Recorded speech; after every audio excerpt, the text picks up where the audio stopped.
पिंपरी चिंचवड महानगरपालिकेचं 2026-27चं जे अर्थसंकल्पीय बजेट आहे ते उद्या सादर होणार आहे. परंतु खरा जो प्रश्न आहे तो पिंपरी चिंचवड महानगरपालिकेवर असलेल्या कर्जाचा जो बोजा आहे त्यानंतर देखील हे बजेट सादर होणार आहे. आपल्यासोबत महापौर आहेत रवी लांडगे. महापौर, काय सांगाल? एकीकडं कर्जाचा डोंगर आहे आणि उद्या अर्थसंकल्पीय बजेट सादर करणार आहात. नमस्कार. खरं तर उद्या बजेट आहे. सर्व नागरिकांना उद्या महानगरपालिकेतला जो कर्ज असेल किंवा जी रक्कम असेल भांडवली किंवा ही भांडवली आणि महसुली जी रक्कम आहे ती सादरीकरण त्याचं होईल. परंतु आज आभय योजनेद्वारे सर्व नागरिकांना एक आर्थिक दिलासा मिळालेला आहे. परंतु आर्थिक दिलासासोबत नागरिकांनी जागरूक राहणं गरजेचं आहे. आभय योजनेद्वारे त्यांना जो व्याजाचा जो एक्स्ट्रा कर भरावा लागतो त्याच्यात माफी मिळणार आहे 90%.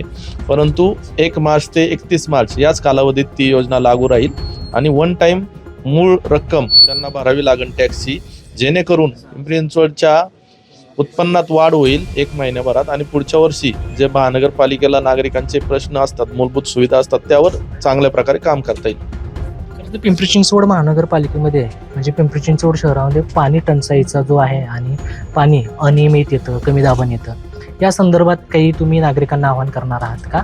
आणि पाण्याचा जी अडचण आहे ती कधी दूर होणार आहे? सर्वात पहिला प्रश्न पाण्याचाच मी हाती घेतला होता. महापौरपदी पदभार स्वीकारल्यानंतर सर्वप्रथम चिखली आणि निगडी येथे जाऊन मी जलशुद्धीकरण केंद्रावर व्हिजिट दिली होती. तर पाण्याचा प्रश्न का होतोय याच्याकडं सर्वांनी नीट लक्ष दिलं पाहिजे. भामा आसखेडची जी पाईपलाईन योजना आहे ती 70% पूर्ण झाली, 30% अपूर्ण आहे.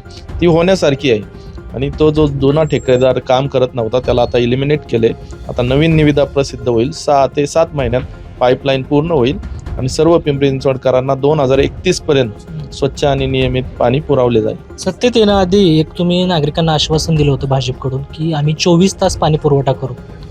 24 तास पाणी पुरवठा सुद्धा केला जाईल, पण 24 तास पाणी पुरवठ्याने ते पाण्याची किंमत राहणार नाही. त्यापेक्षा रोज पाणी पुरवठा काही विशिष्ट काळात आणि स्वच्छ पाणी पुरवठा हा आपला उद्देश आहे, तो आम्ही पूर्ण करणार. परंतु तुम्ही एकीकडं सत्तेच्या अगोदर असा शब्द दिला आणि आता शब्द फिरवताय असं वाटत नाही?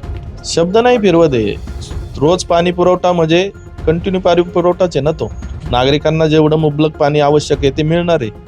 त्यामुळे ती जी पूर्तता होणारच आहे पाण्याची, त्याच्यामध्ये काही शब्द फिरवायचा विषयच नाही. कृष्णा पांचाळ, LS मराठी, पिंपरी चिंचवड.